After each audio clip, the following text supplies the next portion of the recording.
konti na lang yung sulok niyo. Huwag mo na i-video.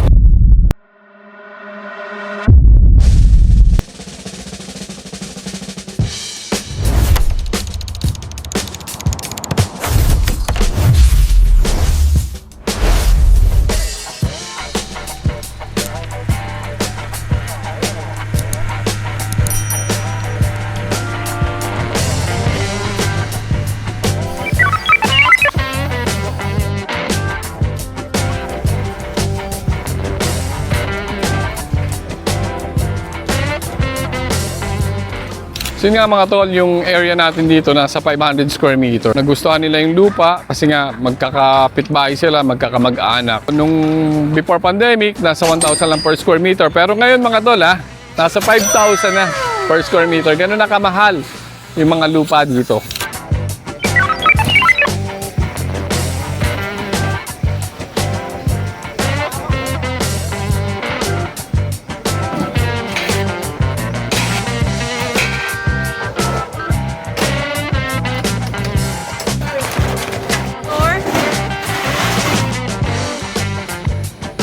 Ang kagandahan dito sa lugar na to mga tol, nakaano pa to, sementado.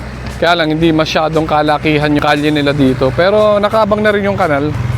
Yan, maganda na rin yung drainage nila dito mga tol. Maganda dito malalaki yung area ng mga lupa dito, cut size. Pero yung mga dine-develop dito ng ibang developer mga tol, bali 100 lang yung cut size. Yung iba nagde-develop dito. Pero sabi ko nga kanina mga tol, nakakatuwa dito kasi nakuha lang nila ito ng mura. So naisipan nila ni client na magpagawa dito ng dream house. Yan.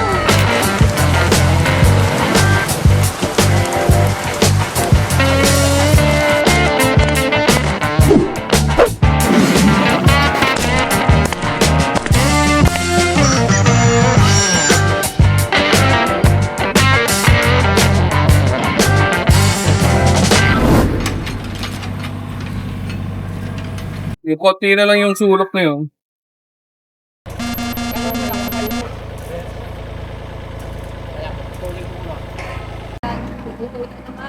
So yun nga mga tol, ayun, gumuguho na naman.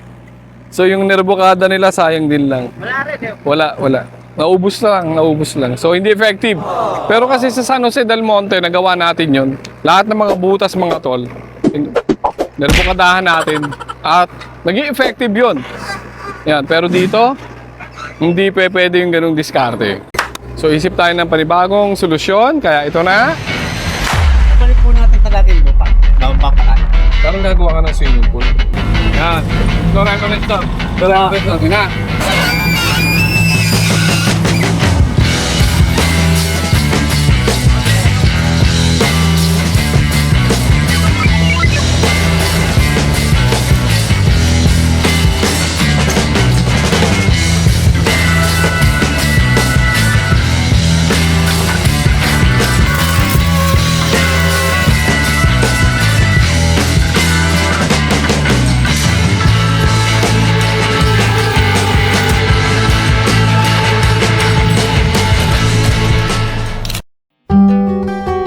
May basketballan. So yun nga mga tol, makikita nyo dito, puro palaya, talagang maputik. Actually, nung unang punta ko dito, nagustuhan ko rin yung lugar. Ganun yata talaga, bumabalik ka sa agriculture. Bumabalik ka sa mga lugar na ika-nga, magaganda yung tanawin. Yan, naalala ko kasi nung nasa Mindoro. Ayan, taga Mindoro tayo mga tol. Doon sa malapit sa bahay namin, makikita mo agad yung bundok. Ayan. Katulad dito. So nung nakita ko yung lugar na to, nagustuhan ko rin. Nagustuhan ko yung lugar nung unang punta ko dito kasi kamukha nga nung Libis. Sa Libis ng Nayon sa Calapan City mga tol. Paglabas mo doon sa bahay namin sa Calapan, bubungad agad sa'yo yung bundok. Katulad dito, literal na parang ganyan. Kaya lang ito medyo malayo. Yung sa amin, mga 1,000 meters. Literal na kamukha nito mga tol.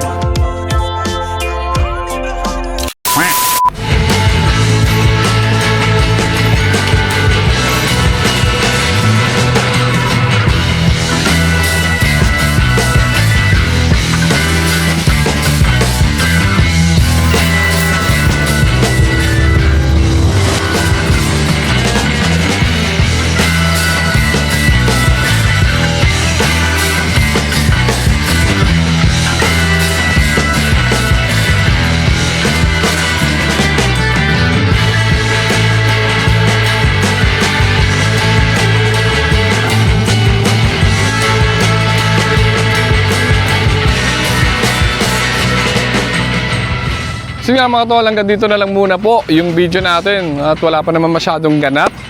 At kundi clearing pa lang tayo. Gagawa muna tayo ng malaking swimming pool para makabawas ng stress doon sa mga workers.